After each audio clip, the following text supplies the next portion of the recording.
नमस्कार, मेरा नाम डॉक्टर सुरेंद्र है। आप सभी दर्शकों का तेजस्वी संतान गर्भ संस्कार केंद्र में हार्दिक स्वागत है। आज की वीडियो में हम देखेंगे कि 5th मंथ में 5वें महीने में एक गर्भस्थ शिशु का विकास किस तरीके से होता है, उसके शारीरिक और मानसिक डेवलपमेंट होते समय किन किन अवयवों का विकास उसका होता है, और एक गर्भवती स्त्री को 5वें महीने में खाने पीने में क्या चेंजेस करनी है और उसकी दिनचर्या उसको किस प्रकार से रखनी है, इन तमाम बातों की जानकारी हम आज की वीडियो के माध्यम से प्राप्त करेंगे। तो मॉडर्न साइंस के अनुसार, मतलब according to embryology, 5th month का जो शिशु रहता है, बेबी रहता है, उसका जो वेट है वो लगभग 460 ग्राम रहता है और उसकी जो लेंथ है उसके शरीर की लगभग 25 से 30 सेंटीमीटर तक वो डेवलप हो जाती है। और 5वें महीने में हर एक गर्भवती माँ अपने बच्चों के मूवमेंट्स फील कर सकती है। उसके हाथ पैरों के मूवमेंट्स, हाथों के पंच रहने दो या तो पैरों की किक्स रहने दो, वो सभी एक गर्भवती स्त्री फील करने लगती है। मतलब उसके जो भी मूवमेंट्स है वो गर्भवती स्त्री को पेट में फील होते हैं। तो 5वें महीने के गर्भस्थ शिशु का विकास का वर्णन करते हुए आचार्य शुश्रुत जी कहते हैं कि पंचमे मनः प्रतिबुद्धतरम भवति, अर्थात 5वें महीने में गर्भस्थ शिशु के मन का विकास होता है और उसका जो मन है अधिक प्रबुद्ध होता है, अधिक सचेत होता है। इसलिए 5वें महीने में एक गर्भवती स्त्री को विशेष सावधानी रखनी जरूरी है। क्यों? क्योंकि वो जो भी सोचती है, वो जो भी थिंक करती है, उसका डायरेक्टली इफेक्ट शिशु के मन के ऊपर होता है। क्योंकि 5वें महीने में शिशु का मन अभी विकसित हुआ है, तो मन का स्वभाव है विचार करना, मन का स्वभाव है चिंतन करना। तो वो क्या चिंतन करेगा? जिस प्रकार से माँ उसकी चिंतन करेगी, जिस प्रकार से उसकी माँ सोचेगी, उसी प्रकार के विचार उसके मन में भी आने लगते हैं। इसलिए 5वां जो महीना है हमारे बच्चे के जीवन के लिए, हमारे बच्चे के लाइफ के लिए एक टर्निंग पॉइंट है। अभी 5वें महीने में उसके मन में जिन विचारों का प्रवाह चलेगा, आगे चल के पूरे जीवन भर उन्हीं विचारों के प्रवाह से उसका मन प्रभावित रहेगा। इसलिए 5वें महीने में अच्छे विचार करना एक गर्भवती स्त्री को बहुत ज़रूरी है। उसके मन में पॉजिटिव थिंग्स आना बहुत ज़रूरी है। अगर वो नेगेटिव थिंग्स सोचती है अपने मन में, तो उसी प्रकार का इफेक्ट हमारे शिशु के मन के ऊपर होने वाला है। क्यों? क्योंकि आपको ये बात तो पता है कि गर्भवती स्त्री जो भी खान पान करती है उसका डायरेक्टली इफेक्ट शिशु के शारीरिक स्वास्थ्य के ऊपर होता है, फिजिकल बॉडी के ऊपर होता है। समझो खारा खट्टा खाती है तो बच्चे का भी पित्त प्रकृति बन सकता है। खून बढ़ने वाली चीज़ें खाती है तो बच्चे का खून बढ़ता है। वेट बढ़ने वाली चीज़ें खाते हैं तो बच्चे का भी वेट बढ़ता है। इस प्रकार से जो भी खान पान करती है उसका इफेक्ट बच्चे के फिजिकल बॉडी के ऊपर होता है। उसी प्रकार जो मेंटली थिंक करती है, जो मेंटली सोचती है, उसका भी इफेक्ट बच्चे के मानसिक स्वास्थ्य के ऊपर भी होता है। इसलिए एक गर्भवती स्त्री को 5वें महीने से अपने मन के ऊपर विशेष निगरानी रखनी चाहिए कि हमारे मन में क्या क्या विचार चल रहे हैं, हम क्या क्या थिंक कर रहे हैं। क्योंकि उसके हर एक विचार का, हर एक उसके थिंकिंग्स का, हर एक थॉट्स का इफेक्ट डायरेक्टली हमारे शिशु के ऊपर पड़ता है। तो हमारे मन में अच्छे विचार आने के लिए हम क्या कर सकते हैं? तो कोशिश करिए कि सात्विक भोजन आपको करना है, तामसी भोजन नहीं करना है। प्याज लहसुन ज़्यादा खा रहे हो, नॉनवेज ज़्यादा खा रहे हो, किसी के भी हाथ का बनाया हुआ खा रहे हो, जैसे मार्केट में निकल गए, कुछ पसंद आया, भंडे के ऊपर दिखाया, फिर कहीं पे होटल में रखा हुआ ये चीज़ वो हम खाते हैं, तो उससे हमारा मन दूषित होता है। क्यों? क्योंकि जैसा खाओगे अन्न वैसा होगा मन। वो जो बाहर की चीज़ें रहती है वो दूषित हुए से रहती है, क्योंकि हज़ारों लोगों की दृष्टि उसके ऊपर पड़ी है। तो एक प्रकार से उसका जो सत्व रहता है वो नष्ट हो जाता है, उसका सत्व खराब होता है। तो वो बाहर की चीज़ जिसके ऊपर हज़ारों लोगों की दृष्टि पड़ी है, हम वो खाते हैं, तो उससे हमारे मन के तरंग जो रहते हैं, मन के विचार जो रहते हैं वो खराब हो जाते हैं। तो उसी का इफेक्ट हमारे शिशु के ऊपर भी पड़ता है। इसलिए खान पान में हमको सात्विक चीज़ों का सेवन करना है। नॉनवेज खाते हैं या फिर अन्य कोई ऐसी तामसी चीज़ें खाते हैं तो उसका भी इफेक्ट उसके ऊपर, हमारे शिशु के ऊपर पड़ता है। इसलिए कोशिश करें कि सात्विक भोजन करें, किसी के भी हाथ का बनाया हुआ भोजन ना खाए। गर्भवती महिला को विशेष ध्यान रखनी है। और ख़ास करके दूसरी जो महिलाएं घर में है, वो अगर मेंस्ट्रुएशन में है, मेंस्ट्रुअल पीरियड में है, तो उनके हाथ का भी भोजन एक गर्भवती महिला को बिल्कुल नहीं करना चाहिए। क्योंकि जैसा अन्न खाओगे वैसा ही उसका मन बनेगा और उसी मन का प्रभाव हमारे गर्भस्थ शिशु के ऊपर पड़ने वाला है। दूसरी चीज़, जो आँखों से देखती है उसी का भी इफेक्ट हमारे मन के ऊपर पड़ता है और उसी प्रकार का मन में चिंतन हमारे मन में होने लगता है। समझो, मान लो एक गर्भवती स्त्री अगर कार्टून बहुत ज़्यादा देखती है या फिर समझो कॉमेडी फिल्म्स बहुत ज़्यादा देखती है, कॉमेडी कुछ शोज़ आते हैं आजकल, वो अगर देखती है तो उसका इफेक्ट डायरेक्टली आपके बच्चे के ऊपर होना है। अगर आप कार्टून ज़्यादा देखोगे तो आपके बच्चे का मन भी कार्टून टाइप हो जाएगा। अगर आप कॉमेडी शोज ज़्यादा देखते हैं तो आपके बच्चे का भी पूरा लाइफ एक कॉमेडी बन के रह जाएगा।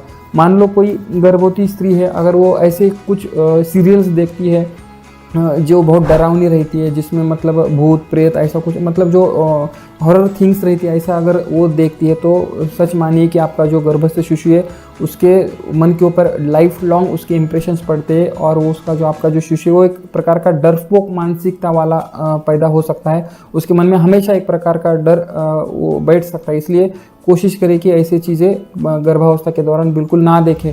कई महिलाओं को ऐसी आदत रहती है कि फालतू सीरियल्स देखती है। आजकल के कितने सीरियल्स आते हैं, कभी सास बहू थी, या फिर तारक मेहता का कुछ उल्टा सीधा चश्मा, ऐसे कई सीरियल्स देखते हैं। तो उसमें क्या देखने के लिए मिलता है? उसमें बस षड्यंत्र रहता है, बस एक दूसरे को कैसे फंसाए, एक दूसरे को नीचा कैसे दिखाए, एक दूसरे के सामने हमारा अहंकार को कैसा पोषण करे, एक दूसरे को झगड़े लड़ाई, बस इसी प्रकार का कहानी उसमें मन गढ़ंत बातें बना के लोगों के सामने पेश करते। तो आप सोचिए, ऐसा अगर आप खुराक आपके मन को दे रहे हो तो उसका इफेक्ट आपके बच्चे के ऊपर होगा कि नहीं होगा? 100% उसका भी इफेक्ट आपके बच्चे के ऊपर होगा। इसलिए आप क्या कंटेंट देख रहे हो, क्या सोच रहे हो, इस चीज़ के ऊपर थोड़ा ध्यान रखें, क्योंकि अभी आपका बच्चे का जो ग्रोथ हो रहा है उसका एक लाइफ का एक टर्निंग पॉइंट है। अब ये 5th मंथ है, तो आप इस 5वें महीने में जो भी सोचते हो, जो भी देखते हो, जो भी विचार करते हो, उस हर एक चीज़ का इफेक्ट आपके बच्चे के ऊपर होने वाला है। कई माता और पिताओं का यह कंप्लेंट रहता है कि हमारा बच्चा बहुत टाइम पास करता है, ठीक से पढ़ाई नहीं करता है। तो कहीं ना कहीं आपने 5th मंथ के बाद में टाइम पास करने के लिए, मनोरंजन के लिए कुछ फिल्में देखी होगी, फालतू सीरियल्स देखी होंगी एक टाइम पास करने के लिए, और टाइम पास करने की आदत उसके मन को लगी है, तो उसके मन की आदत कैसी जाएगी बाद में? आप चाहे कितना भी कोशिश करो। तो आपको लगता है कि हमारे जो बच्चे आगे चल के टाइम पास ना करें, तो आपको चाहिए कि प्रेगनेंसी के दौरान बिल्कुल टाइम पास नहीं करना है। तो आपको देखना ही है तो क्या देखना है? तो अच्छी सीरियल्स देखिए, महापुरुषों की कई सीरियल्स आजकल बनी हुई है, वो आप देख सकते हैं। जैसे कि झांसी की रानी की सीरियल देखिए, चंद्रगुप्त मौर्य की सीरियल देखिए, वीर शिवाजी की सीरियल देखिए। जो भी ऐसे महाराणा प्रताप है, या फिर जो भी ऐसे महापुरुष है जिन्होंने अपने जीवन में राष्ट्रहित के लिए एक महान कार्य किया है, जिनका मन संयमी था, जो अपने जीवन में कुछ ऊंचे उठे हैं, उनके आप सीरियल्स देख सकते हैं। तो उसके अंदर से जो सीख मिलेगी उसका इफेक्ट आपके बच्चे के मन के ऊपर पड़ेगा। उसका मन भी संयमी होगा, उसका मन भी तेजस्वी होगा, उसका मन भी पराक्रमी होगा, धैर्यवान होगा उसका मन भी। रामायण सीरियल देखिए आप, रामायण सीरियल में हमको देखने के लिए मिलता है कि राम जी का जो है दूसरे दिन अभिषेक होने वाला था, राज्याभिषेक होने वाला था, और सुबह उनको पता चलता है कि मुझे पिताजी की आज्ञा से वनवास के लिए जाना है। तो इतना एक तो राजा बनने वाले थे और दूसरे दिन वन के लिए निकलना है। तो कितनी एक बाहर दृष्टि से देखी जाए तो एक बहुत बड़ी एक विपदा की घड़ी है, कष्ट की घड़ी है, लेकिन फिर भी राम जी के चेहरे के ऊपर थोड़ी भी शिकन नहीं आती है। तो आपके बच्चे को समझाइए कि इस प्रकार से देखो, राम जी के जीवन में कितनी बड़ी घटना घटी, फिर भी उनको उस घटना का दुख नहीं हुआ। वो भी उस समय भी वो अपने मन के समता में स्थित रहे। महाभारत का सीरियल दिखाइए, महाभारत में देखिए जो भीष्म पितामह थे, उनका शरीर पूरा बाणों से छन्नी किया गया, फिर भी उनके चेहरे के ऊपर थोड़ी भी दुख या फिर कोई एक नाराज़गी की कोई एक छटा उनके चेहरे के ऊपर नहीं दिखती थी। तो हमारे बच्चे को बताइए कि देखो, हमारा मन इस प्रकार से होना चाहिए कि हम चाहे कितना भी दुख हो, चाहे कितना भी कष्ट हो, फिर भी हमारे मन में ऐसी समता हो कि उस बाहरी कष्ट का हमारे मन को कोई दुख ना हो, हमारे मन में उसका कोई इफेक्ट ना हो। तो इस प्रकार से प्रेरक कहानियाँ देखिए, इस प्रकार के प्रेरक आप सीरियल्स देखिए, ताकि उसका अच्छा इफेक्ट आपके बच्चे के माइंड के ऊपर हो। क्योंकि इस 5वें महीने में जो भी इम्प्रेशंस उसके मन में होंगे, वो इम्प्रेशंस लाइफ टाइम उसके साथ चलने वाले। इसलिए 5वें महीने में इन चीज़ों का आप जरूर ध्यान रखें। इस चीज़ का विशेष ध्यान रखें कि 5वें महीने के बाद आपको कोई भी ऐसा अश्लील फिल्म या फिर वीडियोज़ वगैरह नहीं देखना है, क्योंकि आप वो जो भी कंटेंट देखते हो, आपके मन में उसी प्रकार के विचार चालू होते हैं और उसका डायरेक्टली इफेक्ट आपके शिशु के ऊपर होता है।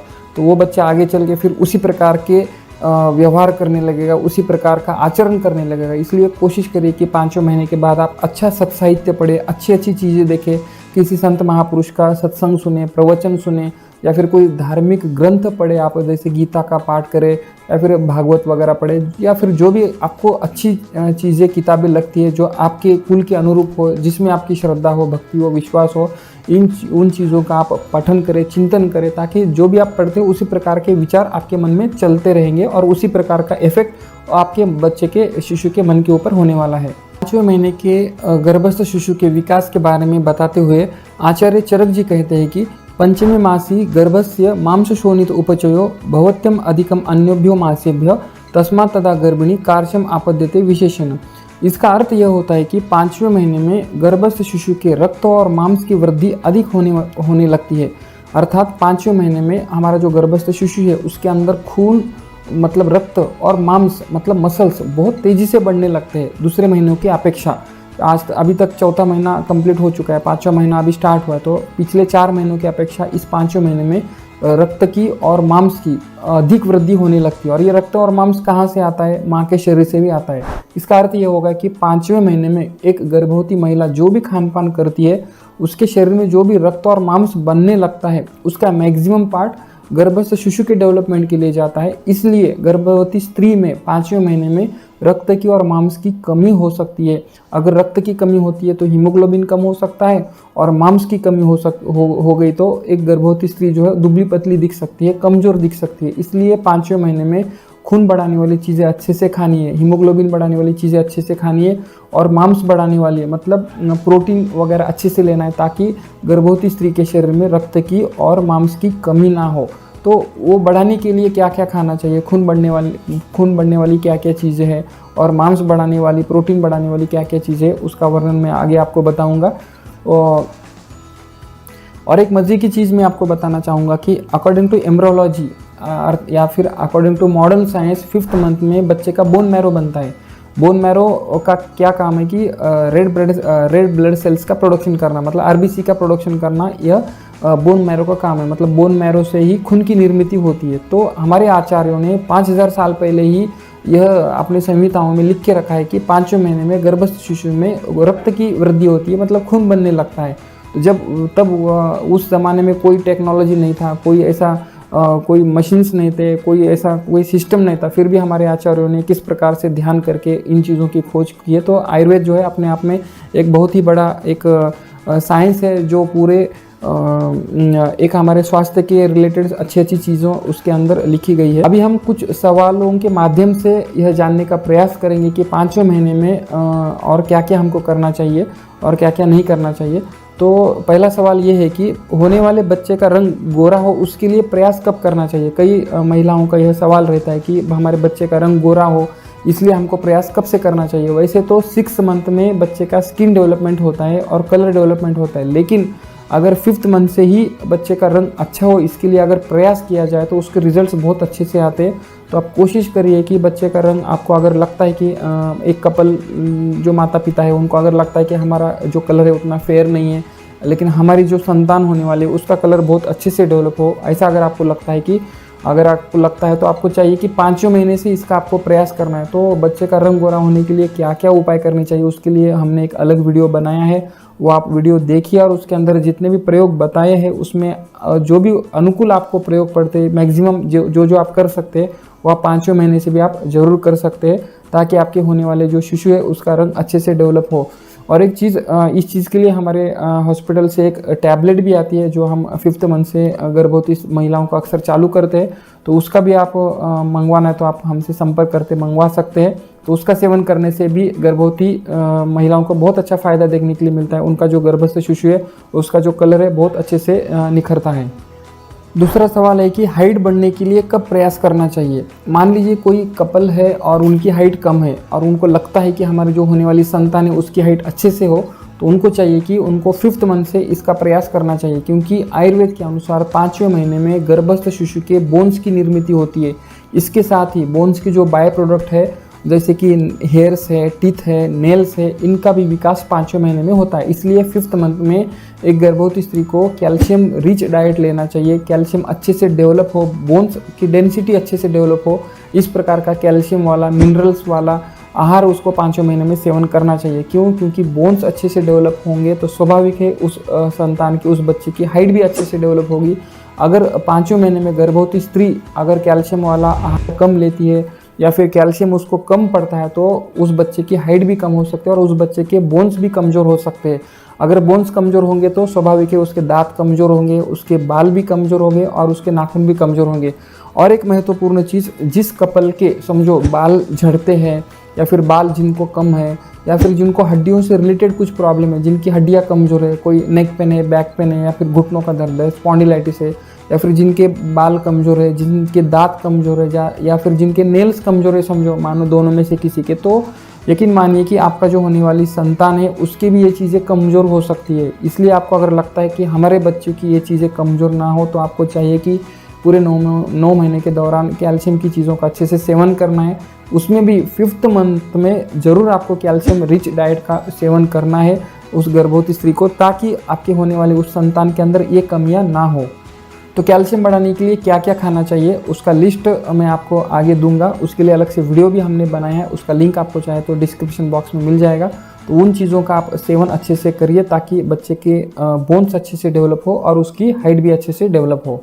इन कैल्शियम बढ़ाने वाली चीज़ों में भी छुआरे का आप इस्तेमाल ज़रूर करिए। छुआरा मतलब सूखा खारीक जिसको बोलते हैं, ड्राई डेट्स जिसको बोलते हैं, वो हाइट बढ़ाने के लिए एक बहुत अच्छी औषधि है, क्योंकि जो सूखा खारीक रहता है उससे बोन्स बहुत मजबूत होते हैं। आपने देखा होगा सूखा खारीक कैसा रहता है, एकदम हार्ड रहता है। तो वो चीज़ हम अगर खाएंगे तो हमारे जो भी बोन्स रहते हैं उसका भी हार्डनेस बढ़ता है, उसका भी डेंसिटी बढ़ता है। तो उसका सेवन कैसे करना है, आपको खजूर के टुकड़े करने हैं, आपको छोटे छोटे टुकड़े करके उसको पानी में भिगाना है। भिगा के 6, 7, 8 घंटे भीग जाए, उसके बाद आप उसको खा सकते हैं। और वो खाने के बाद आप ऊपर से दूध पीना है, और उस दूध में भी आपको घी मिला के पीना है। तो इस प्रकार सेवन कर सकते हैं। या फिर आपको चाहे तो उसका पाउडर बना के रख सकते हैं। खजूर, सूखा खजूर ला के उसके छोटे छोटे टुकड़े करिए, 1 दिन 2 दिन धूप में सुखाइए, उसके बाद आप मिक्सर में डाल के उसका पाउडर बना के रख सकते हैं। आधा चम्मच या 1 चम्मच पाउडर दूध में मिला के फिर उसके अंदर घी मिला के आप उसका सेवन कर सकते हैं। तो इस प्रकार से छुआरों का अगर आप सेवन करते हैं तो आपके जो होने वाले बच्चा है उसके बोन्स बहुत मजबूत होंगे, उसके दांत मजबूत होंगे, उसके हेयर्स मजबूत होंगे और उसका हाइट भी अच्छे से डेवलप होगा। अगला सवाल है, पेट साफ नहीं होता है तो क्या करें। 5th मंथ के बाद अक्सर कुछ महिलाओं को कब्जियत की शिकायत होती है, मतलब कॉन्स्टिपेशन हो जाता है, पेट साफ नहीं होता है। तो उसके लिए कुछ उपाय मैं आपको बताना चाहूँगा, तो उन आप उपायों को कर सकते हैं। तो पहला प्रयोग ये है कि अगर आपको पेट साफ नहीं होता है तो आपको रात में सोते समय त्रिफला घृत का सेवन करना है। त्रिफला घृत आपको किसी भी आयुर्वेदिक स्टोर पे मिलेगा। 10 ग्राम की मात्रा में आप रात में सोते समय यह त्रिफला घृत गर्म दूध में या तो गर्म पानी में लेते हैं, तो उससे भी आपको पेट साफ नहीं होने की जो समस्या है उसका निराकरण हो सकता है और आपका पेट अच्छे से साफ होने में आपको मदद होगी। दूसरा प्रयोग ये कर सकते हैं कि आपको मुनक्का का सेवन करना है। मुनक्का मतलब एक प्रकार के बीज वाले किशमिश आते हैं, अंदर सीड्स रहते, बीज रहते। तो रात में सोते समय 15, 20 या तो 25 की मात्रा में जो मुनक्के की लेना है, आपको मुनक्का लेना है, उसके सीड्स निकालना है। बीज खाने नहीं चाहिए, बीज फेंक देना है। बीज फेंक के बाकी की जो मुनक्का है अच्छे से धो के आप रात में सोते समय इसका सेवन करिए। इससे भी आपको पेट साफ होने का जो प्रॉब्लम है वो सॉल्व हो सकता है। उसके बाद और एक प्रयोग कर सकते हैं आप, सुबह और शाम दोनों टाइम आपको गर्म दूध में घी मिला के पीना है। 2-3 चम्मच आप गर्म दूध में घी मिला के पीते हैं सुबह शाम, तो उससे भी जो पेट साफ जिनका नहीं हो रहा है उनको उसमें काफ़ी फ़ायदा हो सकता है। इसके अतिरिक्त एक प्रयोग और कर सकते हैं, पेट साफ नहीं हो रहा है तो भोजन के ठीक 15 से 20 मिनट पहले आपको 2-3 चम्मच घी गुनगुना करना है, गर्म करना है, उसके अंदर थोड़ा सा नमक मिलाना है टेस्ट के लिए, और 15-20 मिनट पहले वो घी आपको पीना है। ऊपर से थोड़ा 1 कप आधा कप गर्म पानी पीना है। तो भोजन के 15-20 मिनट पहले अगर आप घी गुनगुना करके नमक मिला के पीते हैं तो उससे भी बहुत अच्छे से पेट साफ होता है। तो इसका भी आप प्रयोग कर सकते हैं। और जिनका पेट साफ नहीं होता है वो अपने डाइट पे भी ध्यान दे। आपके डाइट में देखें कि आप फाइबर वाला डाइट खा रहे हो कि नहीं खा रहे हो, फ्रूट्स और सलाद वगैरह ले रहे हो कि नहीं ले रहे हो। अगर वो नहीं लेते तो ज़रूर उसका भी आप डाइट में इन्वॉल्व करें, क्योंकि फाइबर डाइट आप अधिक लेते हैं तो उससे भी पेट साफ़ होने में बहुत अच्छी सी मदद होती है। लेकिन पेट साफ़ होने के लिए आपको मार्केट में कई ऐसी चीज़ें रहती है जो नॉर्मल लोग लेते रहते हैं, उन चीज़ों का बिल्कुल सेवन नहीं करना चाहिए। जैसे कि कुछ लोग हरड़ का चूर्ण लेते हैं, तो हरीतकी सेवन नहीं करना है आपको प्रेगनेंसी के दौरान। या फिर कुछ लोग कायम चूर्ण या फिर पेट सफ़ा या फिर टैबलेट वगैरह कुछ आते हैं उसका सेवन करते, तो ऐसी किसी भी अन्य पेट साफ़ होने वाली दवाइयों का सेवन नहीं करना चाहिए। कोई एलोवेरा जूस पीते हैं पेट साफ़ होने के लिए, तो एलोवेरा तो बिल्कुल नहीं लेना चाहिए प्रेगनेंसी के दौरान। तो कई ऐसी चीज़ें हैं उनका सेवन आपको बिल्कुल नहीं करना चाहिए, क्योंकि ये जो चीज़ें हैं प्रेगनेंसी में कॉन्ट्रा इंडिकेटेड है, नुकसान कर सकती है। तो जो भी आप पेट साफ़ होने की दवाई आप ले रहे हो, अपने जो फैमिली डॉक्टर है या फिर जो वैद्य है उनके सलाह के अनुसार ही लें।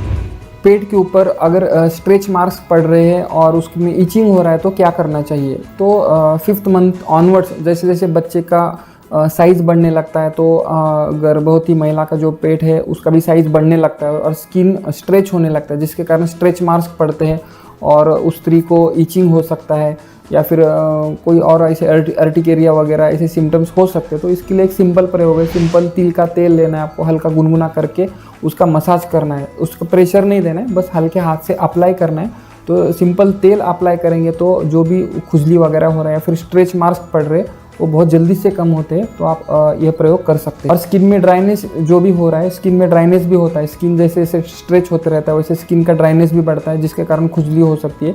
तो सिंपल तेल अप्लाई करेंगे तो आपका वो ड्राइनेस भी कम होता है और खुजली भी कम होती है। PIH क्या है? PIH मतलब PIH का लॉन्ग फॉर्म है pregnancy induced hypertension. 5th month में या तो 5th मंथ के बाद में 6th मंथ से चालू होने के बाद कई गर्भवती महिलाओं का ब्लड प्रेशर बढ़ने लगता है। इसी को प्रेगनेंसी इंड्यूस्ड हाइपरटेंशन बोलते हैं। तो ब्लड प्रेशर एक लिमिट में रहना बहुत ज़रूरी है प्रेगनेंसी के दौरान। अगर एक लिमिट क्रॉस करके ब्लड प्रेशर अगर बहुत ज़्यादा होता है तो यह बहुत सारे कॉम्प्लिकेशंस को क्रिएट कर सकता है। इसलिए ब्लड प्रेशर कंट्रोल में रहना बहुत ज़रूरी है प्रेगनेंसी के दौरान। अगर यह ब्लड प्रेशर बहुत ज़्यादा होता है तो इसी को PIH बोलते हैं, मतलब प्रेगनेंसी इंड्यूस्ड हाइपरटेंशन। तो इसमें डॉक्टर्स जनरली कुछ टैबलेट्स प्रिस्क्राइब करते हैं गर्भवती महिलाओं को, और वो टैबलेट्स प्रेगनेंसी डिलीवरी होने के बाद बंद भी करते हैं। बहुत लोगों को वो टैबलेट अपने आप बंद होते हैं, बाद में BP नॉर्मल होता है। लेकिन जब ये ब्लड प्रेशर बढ़ने लगता है तो कोशिश करिए कि कोई केमिकल का एलोपैथिक टैबलेट लेने की अपेक्षा आप आयुर्वेदिक मेडिसिन ट्राई कर सकते हैं। उसमें भी एक औषधि है, उसका बहुत अच्छा रिजल्ट है, और वो है गोकरू। ये गोकरू चूर्ण का आपको इस्तेमाल करना है अगर आपका ब्लड प्रेशर ज़्यादा हो रहा है, ज़्यादा दिखा रहा है। तो ये गोकरू चूर्ण आपको किसी भी आयुर्वेदिक स्टोर पे मिल सकता है। तो आपको क्या करना है कि 1 चम्मच गोकरू चूर्ण लेना है, 1 कप दूध, 1 कप पानी लेना है, उसके अंदर ये चूर्ण डाल के उसको बॉईल करना है, और पानी उड़ जाए और दूध रह जाए तब आपको इसको छान के पीना है। शक्कर भी मिला सकते, खड़ी शक्कर वगैरह, थोड़ा घी भी मिला सकते उस दूध में आपको चाहिए तो सुबह शाम अगर इस प्रकार से गोकरू से सिद्ध किया हुआ दूध अगर आप पीते हैं तो आपका ब्लड प्रेशर बहुत जल्दी नॉर्मल आने लगता है। कुछ ही दिनों के प्रयोग से आपका ब्लड प्रेशर नॉर्मल हो सकता है। 2 दिन को 4 दिन को ब्लड प्रेशर चेक करते रहे। तो कोई अन्य केमिकल का टैबलेट लेने की अपेक्षा यह एक आयुर्वेदिक निरापद एक नुस्खा है, इसका ज़रूर इस्तेमाल करें, क्योंकि हर एक केमिकल का टैबलेट का साइड इफेक्ट आपके बच्चे के ऊपर होने वाला है। इसलिए अन्य कोई टैबलेट लेने की अपेक्षा आप इसका प्रयोग कर सकते हैं। आइए अभी हम देखते हैं कि गर्भवती स्त्री को 5वें महीने में खाने पीने में क्या क्या चेंजेस करने चाहिए। 5वें महीने के खान पान के बारे में आचार्य चरक जी कहते हैं कि पंचमे क्षीर सर्पी, अर्थात 5वें महीने में दूध और घी का सेवन करना चाहिए। तो दूध और घी का सेवन 5वें महीने में एक गर्भवती स्त्री के लिए बहुत ही कारगर साबित होता है, बहुत ही महत्वपूर्ण है। तो 5वें महीने में एक गर्भवती स्त्री को चाहिए कि दूध में घी मिला के पीना है। तो घी कितना पीना है? 2-3 चम्मच की मात्रा में आप दूध में घी मिला के पी सकते हैं। सुबह और शाम दोनों टाइम यह प्रयोग आप कर सकते हैं। खाली पेट से यह प्रयोग करना है। फिर ये पीने के बाद 1-1.5 घंटा आपको कुछ भी नहीं खाना चाहिए। तो इस प्रकार से दूध में घी मिलाकर अगर आप पीते हैं तो यकीन मानिए आपके जो गर्भस्थ शिशु है उसका डेवलपमेंट बहुत अच्छे से होता है। तो 5वें महीने में आचार्यों ने घी खाने के लिए बोला है, तो ज़रूर घी का इस्तेमाल अच्छे से करिए। घी खाने में बिल्कुल कंजूसी नहीं करनी चाहिए। खीर में दूध मिला के खाओ, खाने में दूध मिला के खाओ, या तो इस प्रकार से दूध में घी मिला के आपको पीना चाहिए। लेकिन हम देखते हैं प्रैक्टिस में देखते हैं कि कई बहुत सारी महिलाओं को दूध में घी लेना बिल्कुल पसंद नहीं है। ये कोई बहुत बुरी चीज़ नहीं है, थोड़ा सा टेस्ट किसी को और लग सकता है, लेकिन आपके बच्चे का हित ध्यान में रखते हुए उसका एक अच्छा डेवलपमेंट आपको करना है। इस उद्देश्य से लेकर प्रेरित होकर आपको इस चीज़ का सेवन करना चाहिए। अगर आप इसका सेवन करेंगे तो उसका लाभ आपके ही बच्चे को होने वाला है। तो इसलिए दूध में घी मिला के पीने के लिए थोड़ा भी आप संकोच मत करिए, थोड़ा भी हेजिटेशन फील मत करिए। अगर आपको डॉक्टर ने कोई दूध के साथ लेने के लिए कोई टैबलेट्स या तो चूर्ण वगैरह, शतौरी कल्प वगैरह इत्यादि कुछ दिया है तो आप इसी दूध के साथ में उस दवाइयों का, उस चूर्ण का वगैरह सेवन कर सकते हैं। कुछ ड्राई फ्रूट्स भी आपको अगर लेना है तो आप इसी दूध के साथ भी आप ले सकते हैं। लेकिन खाना खाए तो 2 घंटे तक 3 घंटे तक आपको दूध नहीं लेना है। अगर आप रात में जल्दी खाना खाते हो, 7 बजे के अंदर खाना खाते हो, तो रात में सोते समय भी इस दूध में जो घी डाल के इसका प्रयोग आप कर सकते हैं। 5वें महीने के आहार का वर्णन करते हुए आचार्य शुश्रु जी आगे कहते हैं कि षष्टिकोदनम पंचमे पैसा, अर्थात 5वें महीने में गर्भवती स्त्री को षष्टिक शाली का सेवन करना चाहिए। वो भी कैसा करना है? दूध के साथ सेवन करना है। जैसे मैंने पिछली वीडियो में बताया था, षष्टिक शाली ये जो चावल है एक विशेष प्रकार का चावल है जो अन्य साधारण चावल की अपेक्षा गुणों में बहुत अच्छा होता है, श्रेष्ठ होता है। उसकी जो न्यूट्रिशनल वैल्यूज़ है, मेडिसिनल प्रॉपर्टीज़ है, वो कई अधिक मात्रा में होती है। तो 5वें महीने में आपको षष्टिक शाली चावल का सेवन करना चाहिए दूध के साथ में। मिलने में थोड़ा सा कठिन है, आजकल मिलता नहीं है चावल। आपको चाहिए तो ऑनलाइन मंगवा सकते हो, उसका लिंक आपको डिस्क्रिप्शन बॉक्स में दिया गया है। तो वो आप मंगवाइए। थोड़ा पकने के लिए थोड़ा भारी रहता है वो चावल, तो 1 घंटा 2 घंटा आपको उसको पानी में भिगाना है, उसके बाद में आप उसको पका सकते हैं। तो इस चावल का सेवन आप अगर करते हो तो आपके जो गर्भस्थ शिशु है उसका डेवलपमेंट बहुत अच्छे से होता है, क्योंकि ये जो चावल है इसमें बहुत प्रकार के न्यूट्रिएंट्स रहते हैं। तो उसका आप खीर बना के खा सकते हैं, उसी में आप घी का भी समावेश कर सकते हैं। तो उस खीर में दूध वगैरह डाल के आप उस चावल की खीर बना के खा सकते हैं। 5वें महीने में गर्भस्थ शिशु का मांस का डेवलपमेंट होता है। पहले ही हमने डेवलपमेंट के श्लोक में देखा कि 5th मंथ में गर्भस्थ शिशु का मांस डेवलपमेंट होते रहता है। मांस मतलब मसल्स का ग्रोथ होता है। तो 5th मंथ में हमको ऐसी चीज़ों का सेवन करना है कि जो मसल्स का डेवलपमेंट होने के लिए हमको हेल्प करे, मसल ग्रोथ के लिए हेल्प करे। तो कुछ ऐसी चीज़ें हैं जैसे शतावरी है, सिंगाड़ा है, खजूर है, लौकी है, गाजर है। इन चीज़ों का अगर आप सेवन करेंगे तो आपका जो शिशु है उसके जो मसल्स डेवलप हो रहे हैं वो बहुत अच्छे से मसल्स डेवलप हो सकते हैं। तो इनकी आप वेराइटीज़ बना के खा सकते हैं। जैसे शतावरी बहुत अच्छी औषधि आपको किसी भी आयुर्वेदिक स्टोर पे मिलती है। शतावरी कल्प के नाम से भी औषधि आती है, उसका आप दूध में सेवन कर सकते हैं। खजूर का सेवन कर सकते हैं। खजूर लेना है आपको तो सिंपल दूध के साथ आप खजूर खा सकते हैं सुबह शाम। और गाजर का सेवन करना है, गाजर खाना है तो उसका आप सूप बना के पी लीजिए, गाजर का हलवा बना के खाइए, गाजर का जूस ले सकते हैं आप। सेम उसी प्रकार लौकी का भी आप हलवा बना सकते हैं, लौकी का पराठा बना सकते हैं, लौकी की सब्जी खा सकते हैं। तो इस प्रकार से सिंगाड़ा भी बहुत अच्छी औषधि है मसल्स को ग्रोथ करने के लिए। सिंगाड़ा भी आपको ऑनलाइन चाहिए तो उसका आपको लिंक डिस्क्रिप्शन बॉक्स में दिया है। वो भी मसल्स को डेवलप करने के लिए बहुत अच्छी औषधि है। तो इस प्रकार से मसल टोन बढ़ाने वाली चीज़ों का सेवन आपको 5th मंथ में ज़रूर करना चाहिए। 5वें महीने में अंजीर का सेवन भी आप जरूर करिए। अंजीर जो है उसके अंदर हेयर फ्रेंडली और बोन फ्रेंडली विटामिन्स रहते हैं उसके अंदर। मतलब अंजीर के अंदर कुछ ऐसे पोषक तत्व रहते हैं जिनके कारण हमारे बोन्स बहुत अच्छे से डेवलप होते हैं, बोन का डेंसिटी बढ़ता है और हेयर्स भी अच्छे से उसका ग्रोथ होता है, हेयर्स भी अच्छे से डेवलप होते हैं। इसलिए 5th मंथ में अंजीर का सेवन जरूर करना चाहिए। तो अंजीर का सेवन किस प्रकार से करना है? अंजीर आप या तो पानी में भिगा के खा सकते हैं, या तो दूध में भिगा के खा सकते हैं, या तो घी में भिगा के खा सकते हैं। तो उससे पानी में भिगा के खाने से भी अच्छा दूध में और घी में अगर आप अंजीर भिगा के खाते तो उसका बहुत अच्छा फ़ायदा आपके शिशु को हो सकता है। क्योंकि अंजीर में जो है 2 प्रकार के विटामिन्स रहते हैं, एक तो वाटर सोल्यूबल विटामिन्स रहते हैं और दूसरे फैट सोल्यूबल विटामिन्स रहते हैं। पानी में भिगा के खाएंगे तो सिर्फ वाटर सोल्यूबल विटामिन्स ही हमारे शरीर को मिलते हैं, लेकिन दूध में और घी में भिगा के खाएंगे अंजीर तो आपको फैट सोल्यूबल विटामिन्स भी आपको मिलते हैं और अंजीर का अधिक फ़ायदा होता है। तो कोशिश करिए कि अंजीर आपको दूध में या तो घी में भिगा के ही खाना है। लेकिन गर्मी के दिनों में दूध में अगर आप अंजीर भिगाते हो तो दूध फटने की संभावना रहती है, इसलिए गर्मी के दिनों में या तो पानी में भिगा के खाए या तो घी में भिगा के खा सकते हैं। घी में अगर भिगाना है तो आपको 2-4 पीस अंजीर के ले लीजिए, उसको अच्छे से धो लीजिए साफ़ सुथरे पानी से, फिर कपड़े से अच्छे से पोंछ लीजिए, क्लीन कर लीजिए, उसका जो भी मॉइस्चर है उसको निकालना है। फिर उसको कट करिए, एक अंजीर के 3-4 पीस कर सकते हैं आप। एक 5-6 अंजीर एट ए टाइम लेके 4-4 पीस करके उसको आप घी में भिगाना है। एक 4-5 दिन तक आपको रोज़ उस 4-4 पीस का सेवन करना है। मतलब एक समय में 1 से 2 अंजीर आप खा सकते हैं। तो एक 4-5 दिन के लिए जितने अंजीर लगने वाले हैं उतने आप घी में भिगा के रख सकते हो और डेली आप सुबह शाम इसका उपयोग कर सकते हो। तो इसका बहुत अच्छा फ़ायदा होता है। और एक महत्वपूर्ण फ़ायदा इस अंजीर का ये होता है कि अंजीर जो है उसमें फाइबर बहुत ज़्यादा मात्रा में रहता है, पेट साफ़ करने के लिए बहुत अच्छा उपयोगी है। तो 5वें महीने के बाद जैसे जैसा बच्चे का वेट बढ़ते जाता है, कई सारे महिलाओं को कॉन्स्टिपेशन होता है, पेट साफ़ नहीं होता है, और पेट साफ़ नहीं होते गए तो आगे चल के पाइल्स हो सकता है, फिशर हो सकता है। तो लैट्रिन जाते समय बहुत सारा दर्द होता है, जलन होता है, खून जाता है। तो ऐसे पाइल्स और फिशर की तकलीफ जो आगे चल के होने वाली है वो भी नहीं होती है अगर आप अंजीर का सेवन करते हैं 5वें महीने से। तो इसलिए 5वें महीने से अंजीर खाना बहुत फ़ायदेमंद है। आप रेगुलर इसका इस्तेमाल करिए। रोज़ाना 2 पीस आप अंजीर खा सकते हैं, सुबह खाली पेट से या शाम में खाली पेट से, दूध से या तो घी से, जैसा भी आपको अनुकूल पड़े। 5वें महीने से आप अंजीर का सेवन ज़रूर करें। अंजीर का सेवन करने से कैल्शियम भी अच्छे से बढ़ेगा और बच्चे के हेयर्स भी बहुत अच्छे से ग्रोथ होते हैं। और दूसरी चीज़, अंजीर में आयरन बहुत ज़्यादा मात्रा में रहता है, तो खून की कमी नहीं होगी, माँ को भी नहीं होगी और शिशु को भी खून की कमी नहीं होगी। उसके पश्चात नारियल का सेवन आपको 5वें महीने से ज़रूर करना है, क्योंकि नारियल जो है नारियल का जो स्ट्रक्चर है वो हमारे सिर से रिलेट करता है, सिर से एक मैच करता है। जैसे हमारे सिर के ऊपर बाल है, अंदर स्कल है, उसके अंदर हमारा ब्रेन है, उसी प्रकार नारियल में भी ऊपर बाल रहते हैं, अंदर स्कल रहता है, उसके अंदर नारियल की गिरी रहती है। तो जो नारियल की गिरी है सफ़ेद कलर की, वो हमारे गिरी को विकसित करने के लिए बहुत फ़ायदेमंद है। मतलब हमारे ब्रेन का विकास करने के लिए बहुत उपयोगी औषधि है।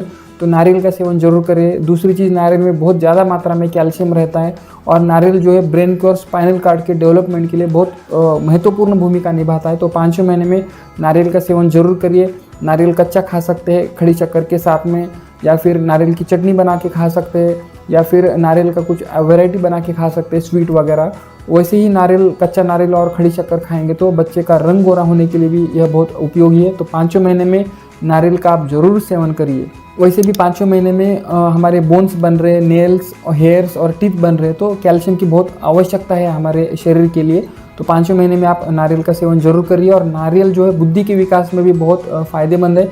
अभी आने वाले 6ठे महीने में शिशु की बुद्धि का विकास होने वाला है, तो अभी से अगर आप नारियल का सेवन करते हैं तो उसके बुद्धि के विकास होने के लिए जो भी रॉ मटेरियल है वो बनने लगता है नारियल की सहायता से। तो आप इसका आप जरूर सेवन करिए। तो कुल मिला के 5वें महीने में गर्भस्थ शिशु का रक्त धातु बढ़ रहा है और मांस धातु बढ़ रहा है और अस्थि धातु बढ़ रहा है। तो रक्त धातु बढ़ रहा है तो रक्त बढ़ाने वाली चीज़ों का सेवन अच्छे से करिए, और मांस धातु बढ़ रहा है तो प्रोटीन की चीज़ों का अच्छे से सेवन करिए, और अस्थि धातु बन रहा है तो कैल्शियम वाली चीज़ों का सेवन करिए। कुल मिला के आपको 5वें महीने में आयरन बढ़ाने वाली चीज़ें खाना है, प्रोटीन बढ़ाने वाली चीज़ें खाना है और कैल्शियम बढ़ाने वाली चीज़ें खाना है। तो आयरन बढ़ाने के लिए आप क्या क्या सेवन कर सकते हैं? तो आयरन बढ़ाने के लिए मतलब खून बढ़ाने के लिए कुछ चीज़ों का आप सेवन कर सकते हैं। उसमें खास करके किशमिश, मुनक्का, काले अंगूर, बीटरूट, पालक, टमाटर, गाजर, गन्ने का रस, अनार, पाइनएप्पल, अंजीर, आंवला और बेल कैंडी, इतनी सारी चीज़ें हैं, इनका आप सेवन जरूर करिए। इससे खून बहुत अच्छे से बढ़ने लगता है। उसके साथ प्रोटीन बढ़ाने के लिए कुछ चीज़ों का आप सेवन कर सकते हैं, जैसे कि दाल खाना है आपको। सभी जितने भी दाल की वैराइटीज़ है सब में प्रोटीन बहुत अच्छी मात्रा में रहता है, जैसे कि मूंग, चना, उड़द, तुअर, राजमा, मटर, मटकी, इन दालों की वैराइटीज़ में प्रोटीन बहुत अच्छी मात्रा में रहता है। इसके साथ ही काजू, बादाम, अखरोट, ओट्स, दूध, घी, मक्खन, इन चीज़ों में भी प्रोटीन बहुत अच्छे मात्रा में रहता है, तो इनका आप सेवन जरूर करिए। इसके साथ ही कैल्शियम बढ़ाने के लिए आपको कुछ चीज़ों का सेवन करना चाहिए, खास करके दूध, दही, खजूर, नारियल, मूली, राजगिरा, रागी, केला, खसखस, बबूल का गोंद, तिल, मखाना, सिंघाड़ा, इन सारी चीज़ों में कैल्शियम बहुत अच्छी मात्रा में रहता है।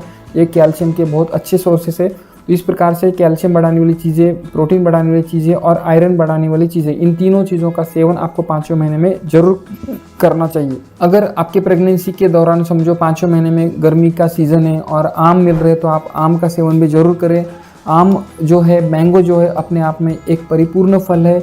उसमें बहुत सारे न्यूट्रिएंट्स रहते हैं, बहुत सारे मिनरल्स है, उसमें साल्ट्स है, प्रोटीन्स है, आयरन है, सभी चीज़ों में आम एक उत्तम एक औषधि के जैसा एक काम करता है। तो अगर आप प्रेगनेंसी आपकी गर्मियों के दिनों में चल रही है तो आमों का सेवन, मैंगो का सेवन जरूर करिए। आम जो रहते हैं वो तासीर में गर्म पड़ते हैं, तो कोशिश करिए कि आम को पहले थोड़ा पानी में भिगाएं 1 घंटा 2 घंटा, उसके बाद में आप उसका सेवन कर सकते हैं। तो आज की वीडियो में हमने देखा कि 5वें महीने में हमको क्या क्या खाने पीने में चेंजेस करने हैं और 5वें महीने में गर्भस्थ शिशु के किन किन अवयवों का विकास होता है। तो ऐसी जानकारी प्राप्त करने के लिए आप हमारे YouTube चैनल को भी सब्सक्राइब कर सकते हैं। नमस्कार।